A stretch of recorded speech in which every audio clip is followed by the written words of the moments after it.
সৌদির রাজকুমার সেজে ৩০ বছর ধরে মানুষের কোটি কোটি টাকা লুট করে শেষে ধরা পড়লো কিনা একটা ছোট্ট খাবার অর্ডার দিয়ে।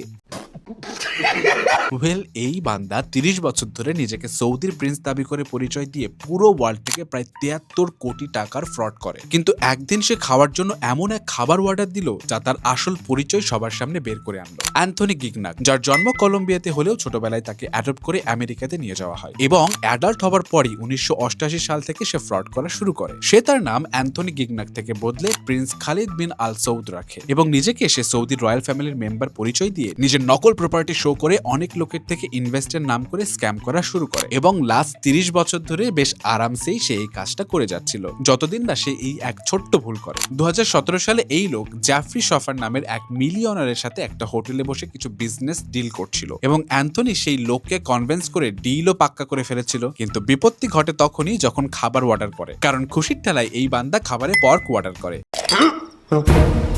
আর এইটা দেখেই সফারের তার উপর সন্দেহ হয়, কারণ সফার বেশ ভালোভাবেই জানতো মুসলিমরা পর্ক খায় না। তারপর আর কি, সফার প্রাইভেট সিকিউরিটি হায়ার করে অ্যান্থনির বিরুদ্ধে ইনভেস্টিগেশন শুরু করে এবং সেখান থেকে বের হয়ে আসে এই লোকের আসল পরিচয়। আসলে সে কোনো প্রিন্সও না, এমনকি তার কোনো নিজস্ব প্রপার্টিও নেই, যে আগামাথায় একজন ফ্রড। অ্যান্ড এরপরই ইউএস পুলিশ তাকে গ্রেফতার করে এবং ১৮ বছরের জেল হয়। তো কি বুঝলেন, ফ্রড যতই চালাক হোক না কেন বস, একজন বিজনেসম্যানের কাছ থেকে বেশি স্মার্ট কিন্তু হতে পারে না।